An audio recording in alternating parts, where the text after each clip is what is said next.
यो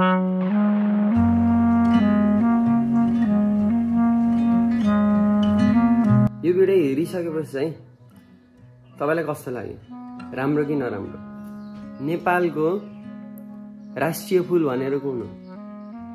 लालीगुराँस हो नि।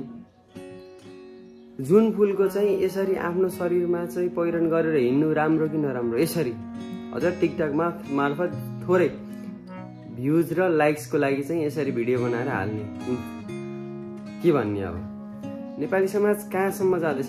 नेपालीहरूको लो आइक्यू भनेको चाहिँ त्यसै भने, आइक्यू 40 भनेको त्यसै भने होइन कि कहाँ कुन ठाउँमा के गर्ने हो भन्ने कुरा केही आइडिया चाहिँ नभएको हो कि के हो कसो हो? उहाँलाई नराम्रो भन्न खोजे होइन। त्यो लालीगुराँस टिपिसकेपछि चाहिँ त्यसरी लगाएर हिँड्दाखेरि चाहिँ लालीगुराँसको एउटा प्लान्टमा चाहिँ कसरी असर पर्छ त भन्दाखेरि चाहिँ कुरा गर्दा एउटा कुनै पनि लालीगुराँसको चाहिँ त्यसरी टिपिन्छ भने अर्को वर्ष चाहिँ फुल्ने चान्स कम हुन्छ। लालीगुराँस दबाईको माध्यमबाट प्रयोग हुने छुट्टै छ, त्यो एउटा ठाउँ होला छुट्टै पनि, तर यसरी प्रयोग गर्नु चाहिँ एउटा लाजमर्दो कुरा हो। यसमा चाहिँ सरकारको पनि ध्यान दिन पर्ने जरुरी छ। टिकटकमा एउटा चाहिँ सरकारले नियमन गर्छ, टिकटकलाई पनि अनुमति दिएर नियमन गर्छ भने कस्तो भिडियोलाई चाहिँ नियमन गरिरहेको छ टिकटकमा चाहिँ सरकार पहिला टिकटकलाई ब्यान गर्छ अनि फेरि त्यसपछि टिकटक फेरि ल्याउँछ। चाल उही छ, त्यसमा केही फरक देखेको छैन अझै पनि। त्यही हो फरक चाहिँ, थोरै धेरै त्रुटिहरू चाहिँ सुध्रेको छन् जुन टिकटकले आफै गरेर, तर पूर्ण रूपमा चाहिँ छैन। यो बिचमा चाहिँ यो कुरालाई चाहिँ एकदम ध्यान दिनुपर्ने छ। यस्तै भयो भने चाहिँ नेपाली समाज चाहिँ कहाँ पुग्छ के हुन्छ भन्ने कुरा चाहिँ कसैलाई पनि थाहा हुन्न। अब आउने पुस्ताले जेड जेनेरेसनले चाहिँ के गर्ने भन्न सकिन्न। अब नयाँ पुस्ताले के सिक्छ? अब हिजोआज जन्मेका पुस्ताहरूले अब आउने 15 वर्षमा के गर्छन् त भन्ने कुरा हुन्छ। त्यसको लागि पनि ध्यान दिनुपर्ने छ। त्यसको लागि चाहिँ एउटा राष्ट्रिय फुललाई चाहिँ यसरी प्रयोग गर्नु चाहिँ नराम्रो। उहाँले प्रयोग गर्नुमा उहाँको एउटा शैली होला। कोही मान्छेमा गल्ती हुन्छ, गल्तीलाई चाहिँ सुधार्ने मौका पाइन्छ भन्दैमा यसरी चाहिँ हिँड्न हुँदैन। त्यसकारण चाहिँ उहाँको भ्युज चाहिँ टिकटकमा गएर हेर्नु घोस्ट भनेर हेर्न सक्नुहुन्छ। नाम चाहिँ मैले भनिसकेँ। उहाँको युट्युब च्यानल पनि छ, म यहाँ मेन्सन पनि हानिदिन्छु। उहाँले अरू काम राम्रो गर्नुभएको छ, नराम्रो गर्नुभएको छ भन्न खोजेको होइन। त्यसरी भिडियो बनाइराख्दाखेरि चाहिँ लालीगुराँसलाई चाहिँ त्यसरी प्रयोग नगरिदिनुहोस्, एउटा सभ्य तरिकाले प्रयोग गर्नुहोस्। लालीगुराँसलाई समातेर भिडियो बनाउन सकिन्छ, तर त्यसरी चाहिँ पहिरनको रूपमा चाहिँ गराउन सकिन्छ। त्यो इन्डियाको छ नि एउटा के भन्छ, जानवी हो कि के भन्ने, उसले चाहिँ त्यही अनुसार ड्रेसअप चाहिँ कता के गरेर लगाइरहेको हुन्छ नि भाइरलिटीको लागि चाहिँ। सोसियल मिडियामा भाइरल हुनुलाई चाहिँ अनेक थरी गर्छन् मान्छेहरूले, के गर्छन्। त्यो चाहिँ गर्नु राम्रो होइन। त्यसको लागि चाहिँ एकचोटि सोच्नुपर्छ।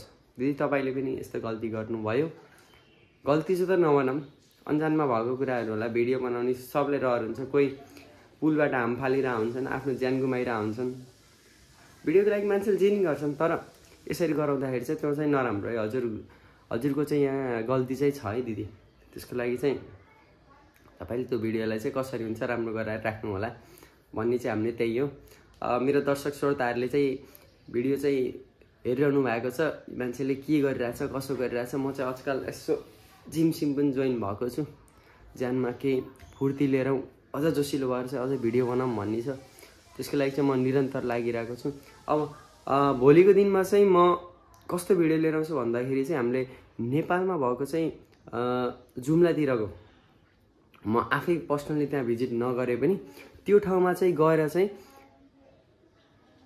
त्यो ठाउँमा खिचिएका भिडियोहरूलाई चाहिँ हजुर मार्फत देखाएर चाहिँ म साथीभाइहरूबाट कलेक्ट गरिरहेको छु। त्यसमा चाहिँ भिडियो हजुरलाई देखाएर चाहिँ एउटा मनोरञ्जन दिने प्रयास गर्छु। मैले भिडियो सबै स्लाइडमा देखाएर म बोलेर नै कस्तो ठाउँ रहेछ, कस्तो के भइरहेको छ भन्ने नेपालको सुन्दरतालाई चाहिँ अझै अगाडि बढाएर देखाएर चाहिँ लगाउने प्रयासमा छु। भिडियो अन्तिमसम्म हेरेर साथ दिनुहुन्छ। अहिले चाहिँ मेरो 409 पुगेको छ सब्सक्राइबर। त्यसको लागि चाहिँ म तपाईँ दर्शक श्रोताहरूको लागि चाहिँ निकै आभारी छु, जसले चाहिँ मलाई अहिलेसम्म निरन्तर साथ दिएर चाहिँ भिडियो हेरिरहनु भएको छ। थोरै धेरै मेरो आफ्नो कारणले चाहिँ भिडियोमा भ्युज नआउनुको कारण चाहिँ आफ्नै कारण, म आफै हो, स्वयं हो। दर्शक श्रोताहरूलाई चाहिँ पूर्ण रूपमा चाहिँ भिडियो प्रस्तुत नगर्ने अनि त्यसपछि चाहिँ भिडियोको शैली पनि फरक गर्नुको कारण चाहिँ यसरी समस्या आएको। एउटा निच राम्रो नभएर एउटै निचमा भयो भने त्यही अनुसारको भ्युअर्स हुनुहुन्छ, मिक्स टाइपको भ्युअर्स भएर चाहिँ यहाँ समस्या भएको छ। तर यसलाई चाहिँ म सल्भ गर्ने प्रयास गर्छु। अब धेरै नबोलौँ, यस्तै छ, रमाइलो छ गाइस। अब भोलि चाहिँ ह्याप्पी होली भनौँ। आज चाहिँ होली छ, होली विशेष चाहिँ म के कसो छ भन्ने चाहिँ एउटा सर्टको रूपमा चाहिँ म त्यो पनि राख्छु। ह्याप्पी होली सबैलाई। तराईको होली चाहिँ भोलि छ, त्यो विशेषको भिडियो पनि म लिएर आउँछु। भिडियो अन्तिमसम्म हेरेर साथ दिनुभएकोलाई सबैलाई धन्यवाद। भगवान स्वरूप मेरा दर्शक श्रोताहरूलाई फेरि पनि धन्यवाद ज्ञापन गर्न चाहन्छु।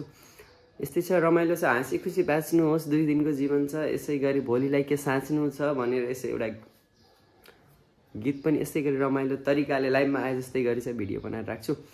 अरू कुरा चाहिँ त्यस्तै हो, जति कुरा गरेर साध्य पनि छैन है। अहिले चाहिँ म बिदा हुन्छु। भोलि चाहिँ अझै राम्रो चाहिँ तपाईँहरूलाई जुम्लाको भिडियो चाहिँ के रहेछ त हाम्रो देशमा साँच्चीकै भन्ने कुरा चाहिँ तपाईँहरूलाई चाहिँ एभरेस्ट गाई जस्तो नाम त्यस्तै काम, एभरेस्ट गाई च्यानल जस्तो छ त्यस्तै काम हुन्छ। अब चाहिँ ढुक्काउनुहोस्। नयाँ हुनुहुन्छ भने लाइक, सेयर, कमेन्ट अनि सब्सक्राइब गर्न चाहिँ नबिर्सिनु होला। Bye bye everyone. This much for today.